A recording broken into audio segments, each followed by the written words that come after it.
I'll properly welcome you all to our Underwater Chats Impact session. I am extremely excited. We have a very, very special guest today, Dr. Facundo Suenzo, a current professor at the Universidad de San Andrés in Buenos Aires. He holds a BA in Communication from the Universidad de San Andrés, an MA in Sociology from the Universidad del General de San Martín, and recently, he has his PhD in Media Technology and Society from Northwestern University, and I'm extremely excited to welcome a close friend and colleague to this workshop today. And even though Facundo's specialty is research that intersects issues of gender, sexuality, digital culture, and technology, he is a very well-rounded expert in everything that relates professional development, and I'm extremely excited that he was so graceful with his time to be here with us today and share that in how do we apply all these concepts in the context of aquatics. So Facundo, thank you so much for being here today, and the screen is all yours. Thank you very much, Val. It's really a pleasure to me to be here. I've been hearing and reading all the activities from Planet Aquatics, and it's really a pleasure to be with you today and sharing some of my knowledge. As Val mentioned, my main research is around issues of technology and digital culture, but I've been also working and basically working with different students at different career stages on helping them to progress into their new professional path. So I'm really excited to share some of this knowledge, and also more than happy to share my personal contacts to keep chatting in case you have more questions. We have only 1 hour and a few activities, but I'm more than happy to continue the conversation beyond this screen. So I'm gonna get started with today's agenda. And please, I'm not seeing your faces, and if you have any questions or my internet is cutting or everything is happening with my audio and everything, please feel free to interrupt me at any point of the presentation. So for today, I have four main points that I want to talk. Beyond, I will start with a brief introduction about what is personality and personal brand, what are the fundamentals, skills that research says that are important for people, from professionals that are transitioning to new stages in their careers. And then I'm gonna do a double click on professional identity and purpose. We're gonna do a brief exercise on priorities and values and how this can help channeling your ideas into your next professional stage. And then we're going to talk about like skills and a very challenging topic, which is networking, that for many of us is very weird and sometimes confusing, and we don't feel comfortable talking about networking. So I'm going to talk about how we can start working around these issues. And then I'm going to introduce the idea of the personal pitch. And the idea is in the last few minutes of the presentation, try to work around our personal pitches and how we can craft and channel our priorities value into authentic presentations of ourselves that communicate better our strengths, skills, competence, and how this can help us achieve the next in our career. So let's start talking about personality and personal brand. When we talk about personality, we usually refer to basically what you like, what you prefer. These could be benefits that help us understand your preferences, and sometimes includes what or how these preferences affect you, how these preferences affect your style of communication, and how they're different from what other people prefer, right? And knowing your personality, your strengths and challenges for yourself and others can also help you understand and appreciate how everyone in a team, in a group of people working together, contributes to a specific situation or of the solution of an entire problem in an organization. So this is very important to understand and identify what you really like, what you prefer, how these preferences affect who you are and others at the same time. And the personal brand usually takes what you already are, for example, your preferences, your talents, also your skills, the knowledge that you have, the it could be formal knowledge or also experience-based knowledge, and also your strengths, what are you good at. And but the difference with your personality is that something that at the same time it can be curated and strengthened, and it can help you stand out for who you are and what you do best. Um, and something that usually specialists talk about their personal brand is that it usually shows up anyway, like it's whether you would like to create it, design it, or not. And this is how you are going to establish yourself consistently, reinforcing who you are and what you stand for in your career and life. So these are two, I think, core ideas about how we think about professional development, how we start reflecting about who we are, what we want, what's something that is really is really important for us. And also, I'm not going to be checking the chat right now, but if Valis, if there is any pressing question, let me know. I'm happy to address it when I'm talking. Um, so when we talk about the personal brand, we are also talking about a few key terms that sort of helps understand how we brand ourselves. The first one, as I mentioned, is the preferences, what you like, but also your talents, the ways in which you naturally think, you feel, you behave, that together with the skills and knowledge, and as I said, first skills are these abilities that you have to perform the fundamental, the key steps for a task, but also the knowledge conform what is usually of the strength, right? Is the combination of talent times the investment in your skills and knowledge that confirm this idea of the strength, what you are good at. So these are sometimes conflating these different words, but it's important to understand that they're not the same, and you can do different things to strengthen these different words, these different skills or abilities. So, I think it's important to have in mind like the differences and how together they combine to form different things in our professional development. According to specialists, there are core four fundamental leadership skills that every career needs, right? And the first one is this idea of the self-awareness. What is self-awareness? Is how do you understand yourself, how you understand what are your weaknesses, your strengths, but also is fundamentally important to understand what are the gaps in your skills, right? How you understand your career, your life, what you're good at, and how you understand, like, okay, I'm not good at this, how I can like close this gap.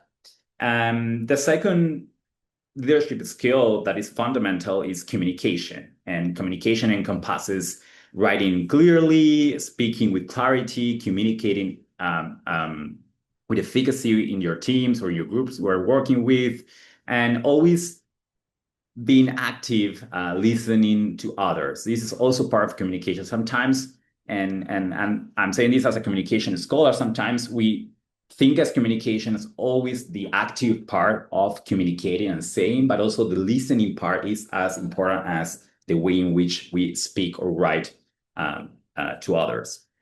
The third fundamental skill is influence. Is how good you are, how well you are able to communicate your vision and align the efforts of others, and how you can build commitment at all levels. It's how good you are at creating groups, at creating cohesion within a group, how well you are at, if you, for example, if you're a leader in a team, or if you're you have a group that you represent or you're in charge of, how well you are to align all these individual preferences into one vision, for example, the organization vision or the goal that you have and you need to achieve. So this is a very important skill. It's a very fundamental skill, the ability to influence. And the last one is learning agility, which is connected with the first part, is connected with the self-awareness and knowing your gaps. But it's also, it's like the capacity of being in what they especially is usually called the learning mode, right? It's being open and flexible to acquire the knowledge that you have, to adapt your methodologies to align with your team methodology, is to seek out the lessons and the experience when needed, right? When, for example, working on a project and there is something that your team or you don't have, how you adapt yourself to acquire that knowledge, to get for additional training or to listen as well the people that know or have this knowledge. And now and in a few slides, we're going to talk about what are the skills that, according again to some specialists, are the 25 key skills. And we're going to see like these four cut across many of these skills, but at the same time, there are new ones and more related to the use of technology or adaptability to changes that I think that are also important to have in mind. But let's start with these four, which I think are very, very important to any type of job and professional development career.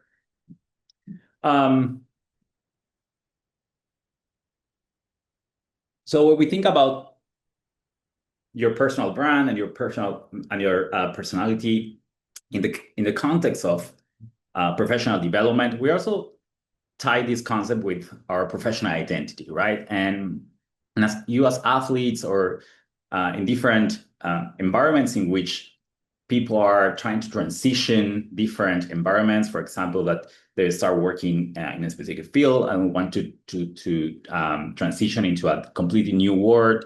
We always are trying to reflect in what is our professional identity, what is our purpose, how we wanted to communicate ourselves, how we want to like emphasize our strengths especially in a context in which you are not known for what you feel is the best that you have to offer in that position. So in that context, and this is something we are always asking and questioning ourselves, is this idea of like, what is the true north, right? And when we think about, okay, what's the next step in my career? What am I going to achieve next? We are always thinking about this idea of repolarizing our compass, right? Which is, okay, at this stage of my career, I already retired from my main activities, or I want to move into a different field. What is my true north? What do I want to do next? And there is no like a single answer to this. And my invitation throughout this presentation is for you to think about like my true north is not your true north, and what is your true north today is probably not the same in 1, 2, 3, 4 years. So this is malleable. We need to think about these issues as context dependent and historically dependent.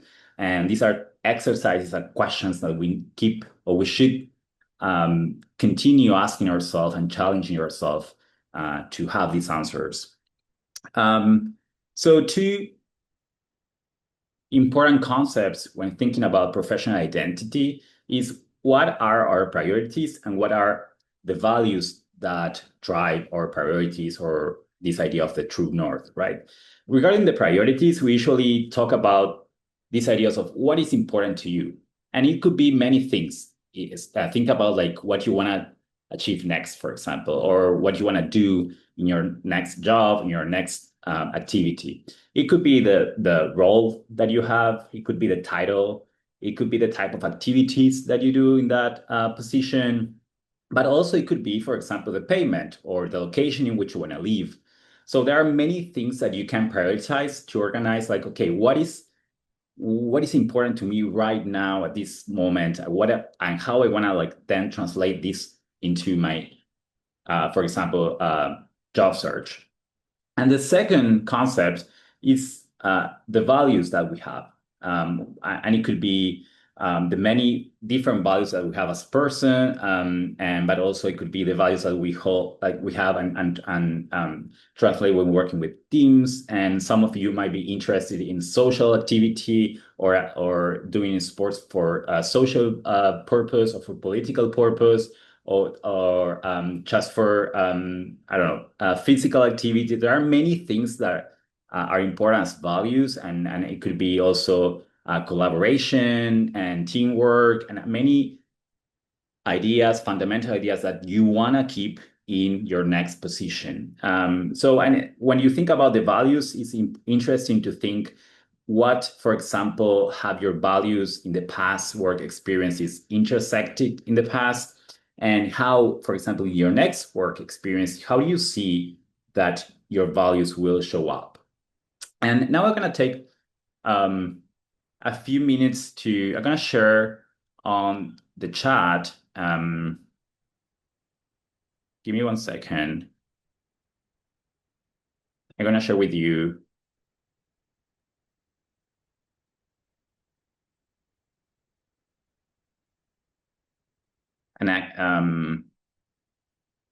this is a folder.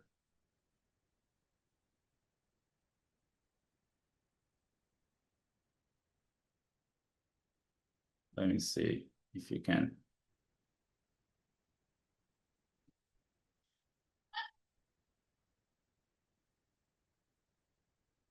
In that folder that I've just shared, you should be able to see a few items. I want to, if you can open the priorities and values exercise.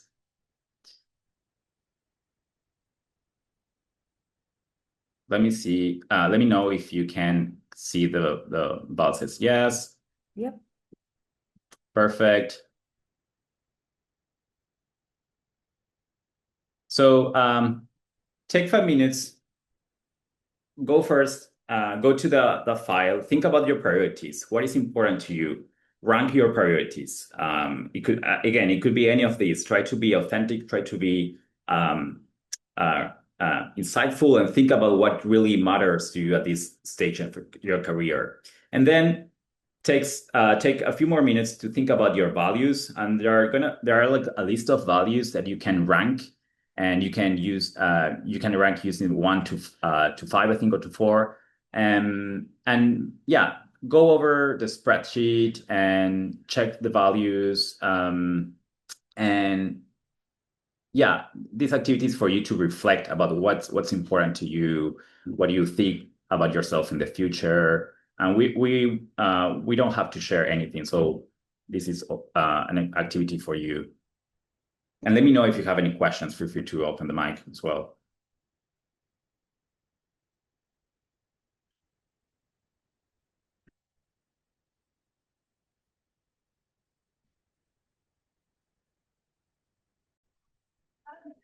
Okay,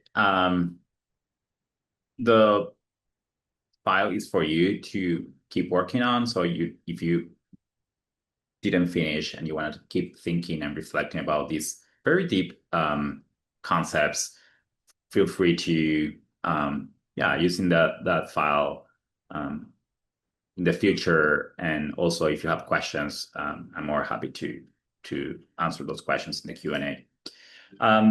So once you have identified your values and your preferences, these 2 dimensions will help you guide your career development exploration.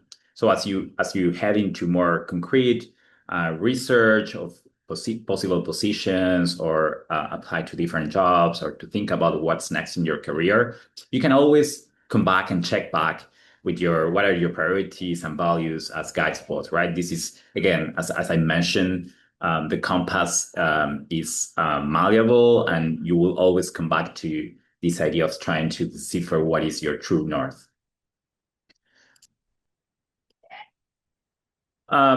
So when we think about career planning, this is a concept that we use a lot in professional development. We're thinking about the ongoing process in which you, at the same time, are exploring and reflecting on your interest, your abilities, your priorities, but also that you identify your career goals. And we are not going to do we're going to talk you are not going to talk a lot about career goals, but you have in the same folder I've already shared, there's a template for goal setting that you are more than happy to use when we're thinking about, okay, what is next in my career, how I plan my career to move into my goal, or to achieve that goal. You can use that spreadsheet. and also how you design different plans that will help you achieve your career goals. So the articulation of your values, your priorities will lead you to a more focused and applicable goal setting. So without not going, if you don't know about what are your interests in your priorities, your value, it's very hard to actually think about your goals and how you're gonna make and achieve those goals. So that's why I think it was more interesting to expand and reflect on your priorities and values. Um, and as I said, this is a building as we go. There are the next step is you have to think about what's your next step, where you're gonna grow up, what's next for you, and we are learning always as we are transitioning these insecurities. We ask ourselves these questions. So this is also a message for you to try to take this more and as a type of activity that we are always doing, where there's no like an unique answer that will fit you for the rest of your career. There are some people that are they have more flexibility and some people that are more focused in their goal settings. And I for example, I tend to think about these issues on a more regular basis and not like, okay, I wanna be this for the rest of my life. Um, Okay, so you have to start thinking about what's your personality, what is unique to you, what is your true north, what are your preferences, your priorities. You know what are your values and how you're going to use and calibrate these into your next um, step in your career. So how we translate the skills that we have. And this is a very important step into the life of athletes that sometimes want to transition into different careers that are not necessarily or completely related to what they were doing in the previous year. So how we translate the skills that we have, the knowledge and the competence into career assets is a very important step in our professional development. So again, there are some differences in between the strength, the skill, and competence that I think are important to understand because it will also help you understand where you can do something to expand these or to close gaps or to build upon these. For example, when we're thinking about this, the strength is something that you are naturally good at and you didn't have to learn. Think about the character traits like curiosity, like the social intelligence. What are these things that you think that come naturally with you? On the contrast, when we think about skills, we are usually thinking about something that you can learn or you can even master through repetition. And sometimes it's through formal knowledge as well, through learning, through education, through training. And competence, um, it refers to skills and knowledge, but at the same time, it's more than that. It includes your ability and your capacity of translate these skills and knowledge into a specific behavior, into doing something, what you're competent at. Um, and as you probably know, there are differences between the type of skills. There are the hard skills that usually are the abilities that you learn on the job through formal education or training. But also there are soft skills that will indicate how you will perform your duties. And the soft skills can also be trained, right? There's something that you can learn how to do things and you can master these skills as well. And when you're trying to think about the skills, this is again like a mental exercise. This is something you can add to your homework when understanding these issues. Is how you can think about your past experiences or think about your favorite past experience and answer to yourself, why were these experiences special? What do you think that was the key that made those experiences special? What were you doing in that time? What was the activity, the responsibility that you have? What were you doing at that time? And the third one is like the idea of how you were doing this. This is more connected to the soft skills, right? How were you were doing this? What make it special? That there's something in your body, on your way you were performing that activity that make the activity special. So we can think about these questions about like a very um, a special experience that you have in the past, and because it will help you understand what was the experience of at that time that you can translate into the future, and also you can um, um, like read through that experience something that are more deep and not only dependent on the job and more deep about like who you are, what you like, and how you work for example, under some circumstances. As I mentioned, when I share with you the four key leadership skills, according to the World Economic Forum, and this is a report of January in 2025, probably I recommend you check in again in a month because we probably will have an update on this.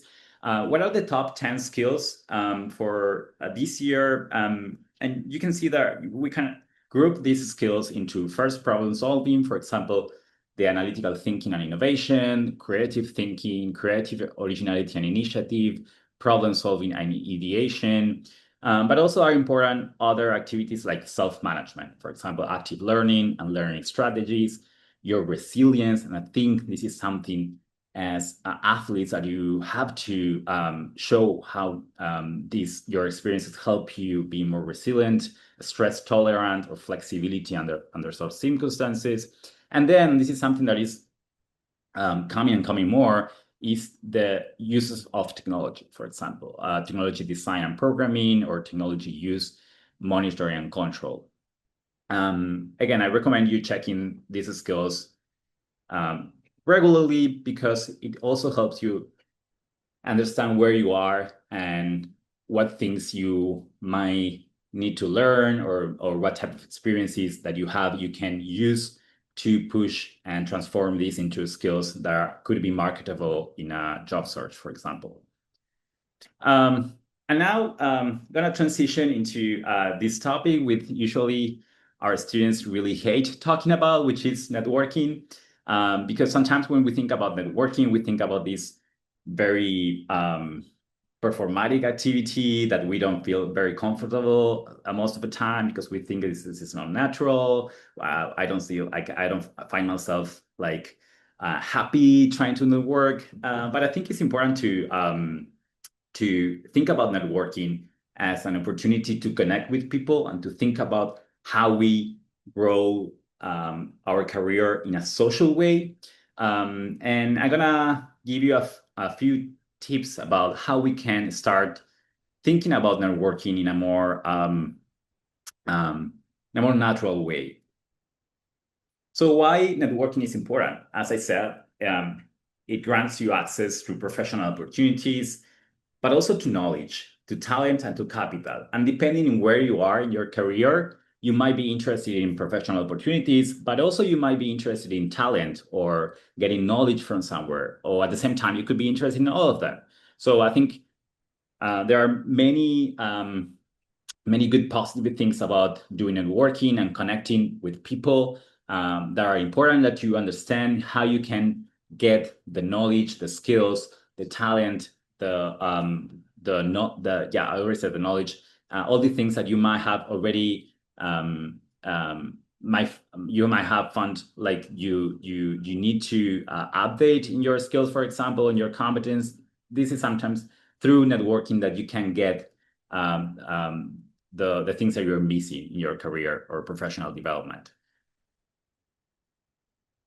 There are many ways in which you can leverage your network, and many of you are already on LinkedIn, you're on social media, you're connecting with people.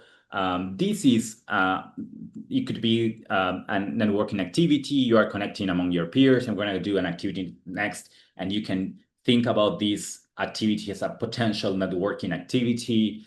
Something that we teach our students in school is this technique, which is called usually informational interviews, which is it's a key resource for building networks.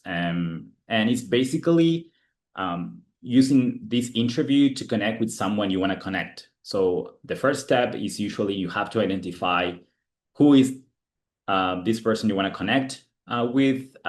Then you have to prepare the interview, basically trying to balance in the knowledge gathering, because it's an opportunity for you to gather knowledge, but also relationship building. It's important that you think about this communication act as something that you need also to offer something. You have to come prepared to understand who are you meeting, what are also their priorities, their needs, how you can build this as a something together and not only a way of you getting knowledge from that person. And the third step is actually conducting their interview. Something I want to mention about, especially because this is a very diverse geographically meeting, informational interviews are context dependent. And I'm saying this because in the US and many English-speaking languages, is a very traditional way of approaching people. But in other parts of Latin America or even in other parts of the world, it's not that common. So I would recommend if you're trying to connect with someone who is not in America or is not in the US or is in another country, to understand how you should tailor that technique into what is most suitable for that context. I'm saying this because, for example, in Argentina, I'm from Argentina, informational interviews are not very common as usually we present this in the US. So sometimes here it could be like different. You kind of start by exchanging some messages on LinkedIn and then offer having a coffee. So it's more informal in a way. So keep in mind that this is a kind of like a template, but you need to make some work to tailor this to the context you are using and applying this technique.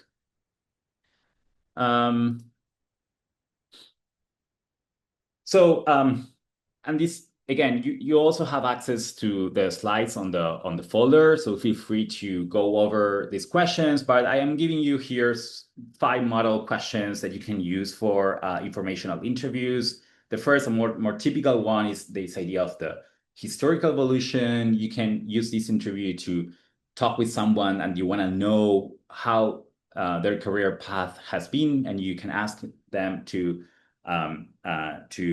narrate how their career has been.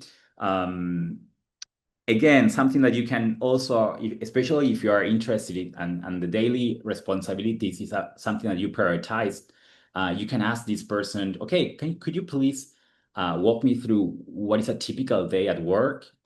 What do you do? What are the type of things you do? Just to understand if you see yourself, for example, working in this organization or doing that type of activities.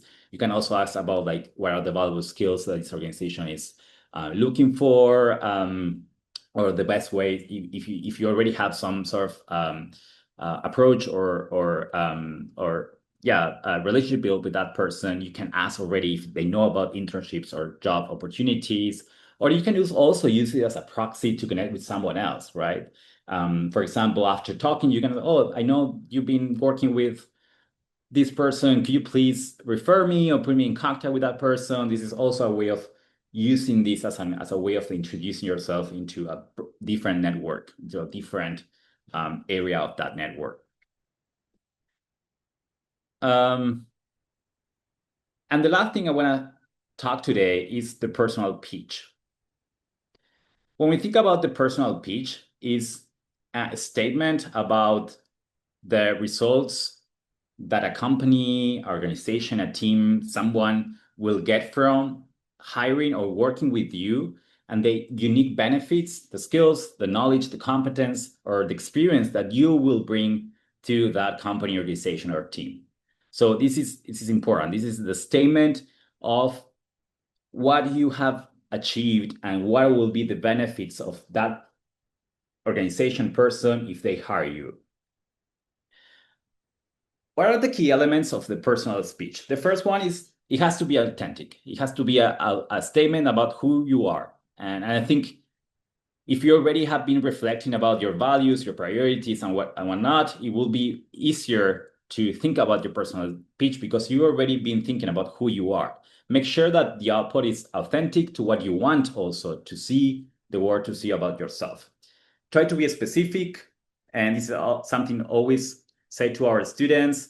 You can say, yes, I'm a award-winning professional, but if you said what type of award and in which competition, it will be better. Try to be more specific about what are your competencies.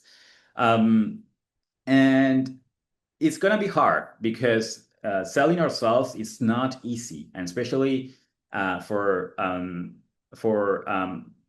there are some personality traits that make us feel more vulnerable, like not very well prepared to these circumstances. So we know that this is hard to create, and it needs a lot of work to reflect and try to sell ourselves. So yeah, try think about this as an ongoing process of like updating, thinking about how yourself, but also how you feel comfortable saying yourself. And the last thing related to this and being authentic is we love to communicate the best story, but we need to be truthful about who we are, not someone else.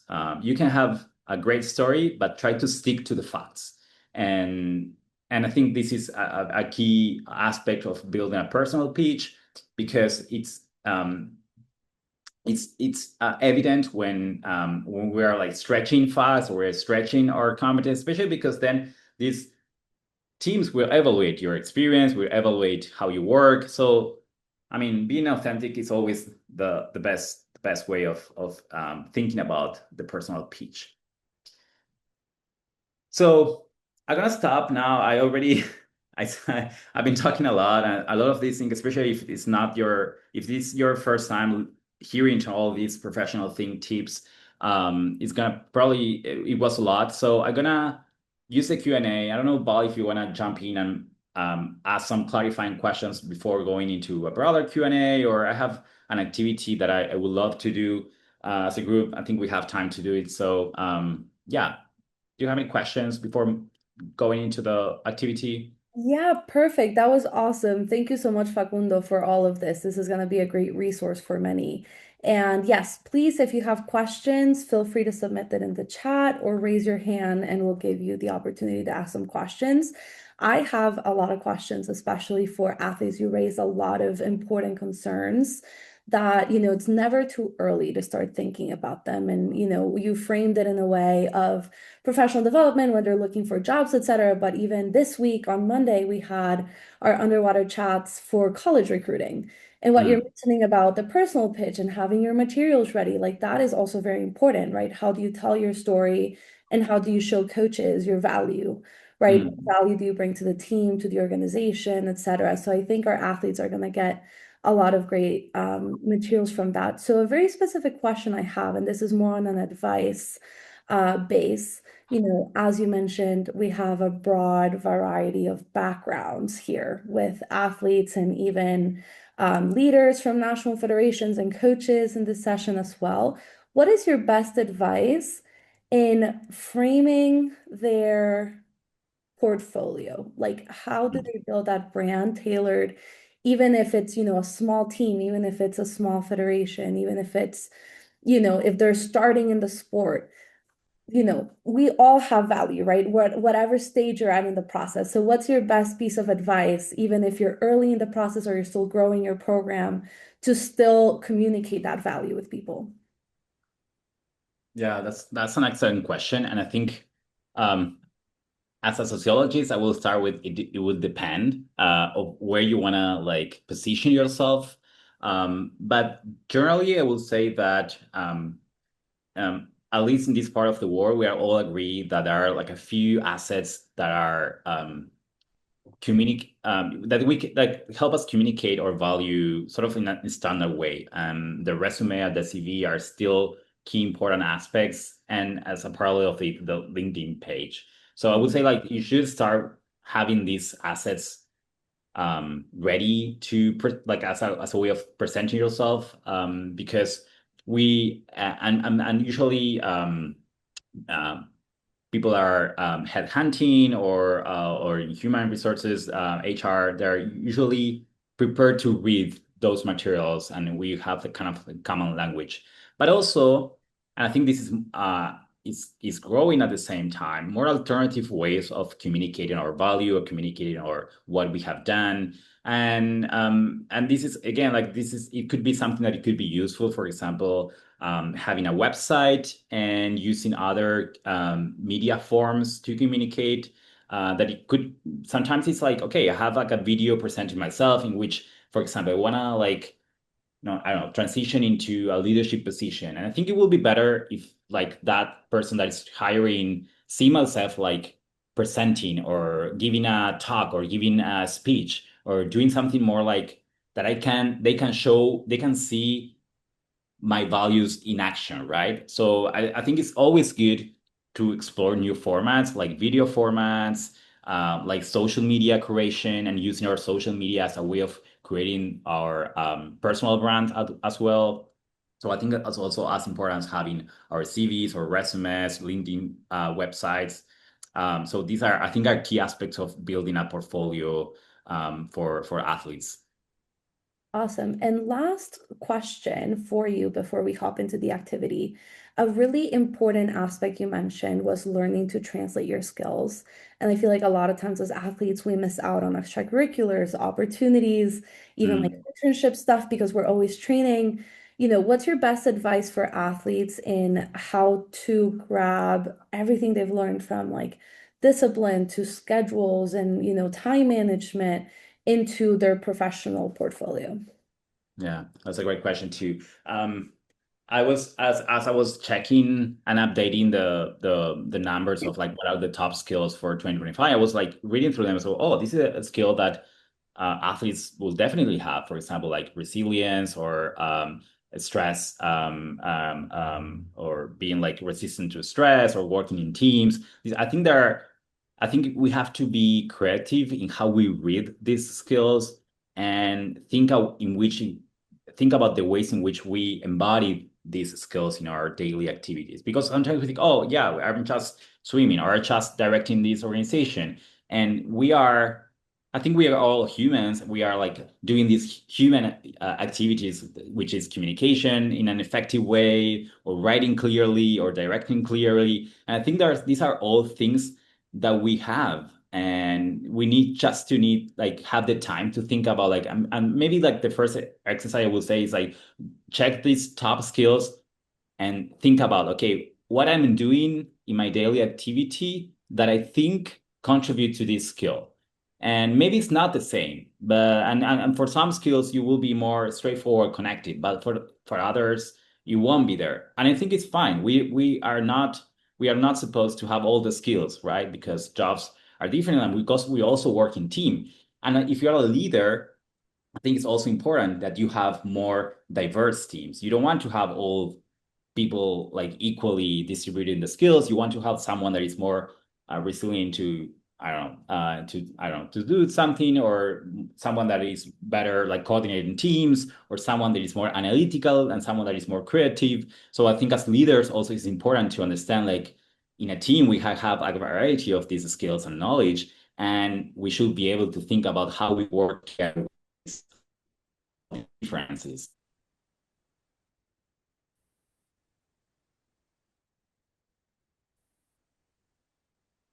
Excellent. So should we do the quick activity? Okay, so Perfect. oh yeah, my connection I think is um, okay. So you will have in the Word document at the end there is this information is written there. So if you want to can help me posting the same link. But basically, what I want to do is in breakout group, or we can yeah let's do it. I wanted to discuss about what is the idea about your professional experience, what really matters to you. Use all these things you've been thinking and reflecting to think about who you are, what you want next. And I have here a suggested structure for your pitch, but also feel free to use a different one if you don't feel comfortable using these. But basically, wanted to answer what's your identity, what's your role, what are your strengths and evidence? And I think this also points to what Val was suggesting of how we transfer these into something more manageable and craftable, right? Think about your professional value and then the direction and the purpose. So do it first, like individually, and then if you are working with another one, share your pitch. You can read it. You can. It's not. It doesn't matter if not very, very well crafted. This is an exercise, and the idea is you keep working on this. But then share your pitch with your peers, and then we come back to the general room and do a final Q&A. Perfect. And you're going to be able to choose your breakout group if you're English or Spanish. So go ahead, breakout groups are open and you can join whenever you're ready. And those who I know their language, I can assign you. But if you didn't indicate your language, please self-assign. Thank you, And Bob. feedback. Sounds good. Recording. So welcome back, everyone. And I am leaving the discussion for you guys open. So do you want to share also what you discussed in the breakout? Facundo, do you have any specific prompts for them to share as well? No, like feel free to share if you, especially if you had encounter any difficulties or we were just discussing with Val, this is a lot of information, especially if you have not been reflecting on these issues in the past. So also um, the frustration, it's real, and I think it's important to like, yeah, think this as an opportunity to like keep thinking, reflecting, asking yourself these very important questions. And yeah, so don't be too hard on yourself if you don't have all the answers at the moment.